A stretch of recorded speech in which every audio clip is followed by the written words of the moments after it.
Welcome. Red Letter Jesus. We're starting in the first gospel, Gospel of Matthew. First in order of appearance, I don't want to start off. Centuries old debate as to which gospel was written first. Some scholars hold that it was Mark, that is really the first gospel ever written, or most scholars feel that Mark was the first one written. Not so many believe it was Matthew.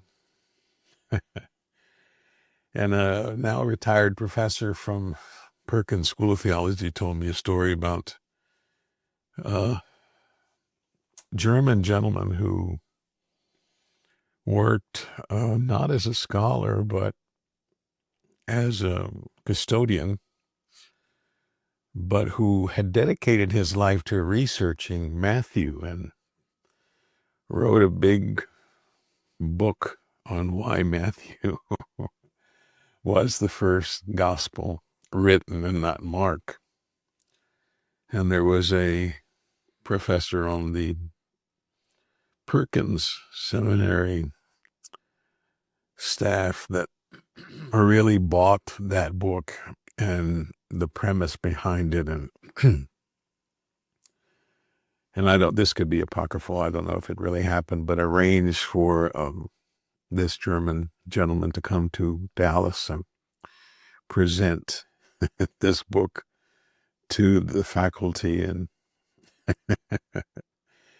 the professor telling me kept chuckling about, they put the German gentleman on the stage, and this older professor that loved the idea of the book of Matthew being first walked down the center aisle. And I don't know if it was in the chapel or where it was, but he was holding the book in a reverent way and just marched all the way down to, to show his approval. Well, regardless of where you put Matthew and where you put Mark, at least put them in your heart as being the first two Gospels of the New Testament in most Bibles. But as we're saying, we're in the Gospel of Matthew. We're looking at chapter 5, Sermon on the Mount, called by many the greatest sermon ever told or spoken or preached. It was where Jesus made his declaration, his opening remarks, sort of a state of the union of the faith in the one true living God, and where Jesus saw that we were and what our needs were and what the solutions and answers could be to all who would profess to be believers in the one true God. And this from the Son of the one true God. First part of the sermon, the Beatitudes, the ones that begin with blessed are or blessed are, and it shares those that are poor in spirit, those who are mourning, and those who are meek, and those who hunger and thirst for righteousness, and the merciful. A pattern of how we can better understand that we should not give up. If we believe in God, we're right where we need to be. We should not give up. We should not believe it for 1 second that we are alone, but that God is with us. And that if we seek to be the people God called us to be, and tells at least one other person about that, and that person tell another, pretty soon we're going to be in a better place here on the earth before we go stand in judgment. And so the first part, the Beatitudes, just the blessings upon those who are trying. Blessing are those that, the blessings upon those who are giving up. The blessings on those who are steadfast, the ones who are doubting, the ones who are seeking. In other words, the Beatitudes is a blessing on all who seek to be. It then shifts to salt and light. And I should back up a bit and say Jesus concludes his Beatitudes by meddling, by telling those that felt persecuted that they're blessed, and those that are being lied about that they're blessed, that those that are sad should rejoice and be glad, because your reward in heaven will be great. Because in the same way they persecuted the prophets of old, they're prosecuting and persecuting you. So don't give up. You're in the right place, doing the right thing. Now he switches to salt and light. He says, you are the salt of the earth. But if the salt loses its saltiness, how can it be made salty again? It's no longer good for anything except to be thrown out and trampled underfoot. The uses of salt are varied, but here are the main three that salt can be used for. The first one, of course, is the obvious one, the main one, and that's to add flavor. If you're a believer in God, don't hide that flavor. Be the flavor. Add the flavor of faith. Add the flavor of God's presence in whatever setting you find yourself in. See if that doesn't make a difference. No matter how many other spices you add to a food that you're preparing, carne guisada, or a stew, or a soup, if you leave out salt, you left out life. Because try as you may to add soup or salt to soup or carne guisada or a stew after it's been cooked, no bueno, not the same. It's best when it's put there when it's needed to be put there, and let it be a part of the process of becoming the food that you are preparing. In the same way, don't keep quiet that which you know you need to share with those who need to hear it. The second part, or the second use of salt, is that which is a preservative.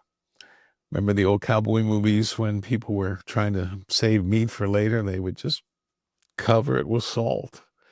Venison, buffalo, or beef, so they could have it later. In the same way, faith helps preserve that which is good, that which is right. And the last of many, but the top three that I'm sharing with you is that of insulation. Better distribute the heat so that that which was being cooked would be more flavorful and better prepared or cooked because it was insulated. And then Jesus said, you are the light of the world. A town built on a hill cannot be hidden. Neither do people light a lamp and put it under a bowl or a bushel. Instead, they put it on the stand. It gives light to everyone in the house. In the same way, let your light shine before others, that they may see your good deeds and glorify your Father in heaven. In other words, be good and let others see the goodness that's possible when people follow righteousness and love others and show compassion and mercy to others and truly believe that God is on the side of all people, regardless of status, regardless of class, regardless of possessions or money. And then the sermon switches to the fulfillment of the law. Jesus said clearly, I have come not to abolish the law of the prophets. I have not come to abolish them, but to fulfill them. For truly I tell you, until heaven and earth disappear, not the smallest letter nor the least stroke of a pen will by any means disappear from the law until everything is accomplished. Therefore, anyone who sets aside one of the least of these commands and teaches others accordingly will be called least in the kingdom of heaven. But whoever practices and teaches these commands will be called great in the kingdom of heaven. For I tell you that unless your righteousness surpasses that of the Pharisees and the teachers of the law, you will certainly not enter the kingdom of heaven. Then Jesus talks about murder. He said, you've heard it said that to the people long ago, you shall not murder. And anyone who murders will be subject to judgment. Correct? One of the commandments. But Jesus said, I tell you, anyone who is angry with a brother or sister will be subject to judgment. Again, anyone who says to a brother or sister, Raka, is answerable to the court. And anyone who says, you fool, will be in danger of the fires of hell. That's how serious Jesus took anger. If you're angry at someone, it's the same as wanting to kill them. And then Jesus said, therefore, if you're offering your gift at the altar, and there you remember that your brother or sister has something against you, leave your gift there in front of the altar. First go and be reconciled to them, then come and offer your gift. Settle quickly with your adversary who's taking you to court. Do it while you're still together on the way, or your adversary may hand you over to the judge, and the judge may hand you over to the officer, and you may be thrown into prison. Truly, I tell you, you will not get out until you have paid the last penny. What a sermon. What a mandate for us who call ourselves believers, who would want to be known as Christians, to do the unexpected, to live the unexpected, to do the thing that just utterly blows away the minds of those that think that the world has a better way, or the ways of the world are better than the ways of God. That not. God's way is best. We should know that, and we should live in that way. I'm Pastor Nadia. You would be able to hear this. I love you, and I thank God for you, and I pray the Lord bless you and keep you, and I want you to be a red-letter Christian. Live a life that blows people away with your love, with your compassion, with your acceptance, with your willingness to be a representative of Jesus here on the earth while you still have breath. God bless you. Amen.